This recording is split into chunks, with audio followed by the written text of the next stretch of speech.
fuck up and listen. When you get off the ship tomorrow, I want you to come straight to my house. There'll be a car waiting for you when you pull in." Tracy turned off the power on his phone. Some young lady Tracy had scooped up earlier in the week asked, "Is everything all right, Daddy?" "Hell yeah, everything's all right. Everything all right with you?" "Damn, your attitude is mad bogus." The young lady sat up in the bed, holding the sheets over her bare breast. "What's your problem?" "Know what? You're my problem. Company's over." Tracy stepped into his boxers. "What?" "I don't feel like company anymore." Tracy's stare was so direct she quickly dressed herself and collected her morning things out of the bathroom. "Peace," he said, lying across the bed as she stormed out and slammed the door behind her. Chapter 2. Tracy Kane. As Tracy stepped inside the black Continental car that Christian assured him would be there when he got off the ship, the driver placed his Louis Vuitton baggage into the car trunk, then got behind the wheel. 3.5 hours later, they were pulling into the circular driveway of Christian's house, out in Jersey's exclusive Cherry Hill Township. Tracy walked up the 5 steps leading to the front door, which opened just as his finger extended to ring the bell. Christian was a real thin man, walnut complexioned and well-conditioned. His nails were manicured and evenly polished on both hands.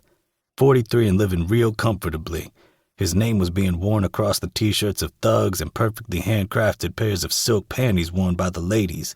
He'd started the business by doing some intricate hustling, then borrowing the rest of the money from his friend Blue, who had everything on lock: the block, the life, the close ties with a corrupt police sergeant named Frank Ronald. Frank had officers under him that were just as dirty, and he'd taken a special interest in a young officer fresh out of the academy. Slowly, with the assistance of other officers, the inexperienced officer Dennis Frogger from Yonkers, New York, was lured into the corruption. Blue paid out a handsome sum of money to Sergeant Frank Ronald to alert him when it was time to close up shop. Meanwhile, the sergeant kept the competition off the street, using his officers to falsely arrest them, especially by planting drugs on them. It was a time when everybody was making money, and the only clean cop was a dead cop. If there were law-abiding officers working the shift where Blue's workers sold his product, Frank would let them know. Blue, in turn, would give the sergeant tips that led to arrest and convictions of competing dealers.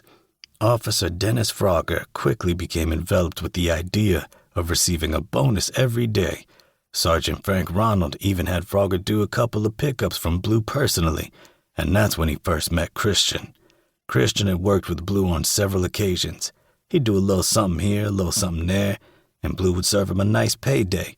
In fact, they'd been best friends at one time, but after 15 years of friendship, Blue soon learned that their relationship wasn't as tight as he thought, even though he'd held Christian's pockets down with whatever he needed when he needed it. Christian was even there for the birth of Blue's first child, but it wasn't worth shit, because Christian only cared about Christian. And even though he wasn't the big man Blue was, Blue treated him as such. Christian earned his biggest payoff when Blue had hired him to kill a troublemaker named Tracy Kane. She and many others were tired of all the drugs in the community and complained every day to the commissioner, to City Hall, and gathered the community to protest every Saturday in the park in front of her building. The protest not only made the police look like they weren't doing their job, which reflected badly on Sergeant Frank Ronald, but they also disrupted the constant flow of Blue's hourly revenue.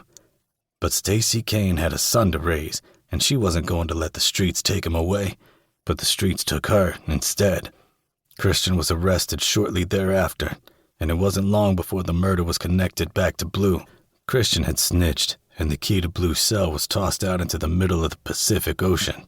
Christian served no time at all because his confession got a conviction, and that right there put Sergeant Frank Ronald where he wanted to be.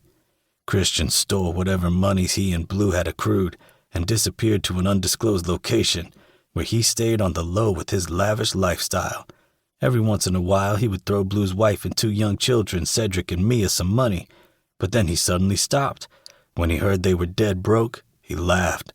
With the money he'd stolen from Blue, he started up his Christian Elijah clothing line, a venture he and Blue once discussed starting up, with Blue fronting the money. Blue would have had Christian killed, except that he thought it would have led back to him. But he wouldn't have been able to find Christian anyway. He'd been set up by a lot of people, and one way or the other, everybody was going to pay. Come on.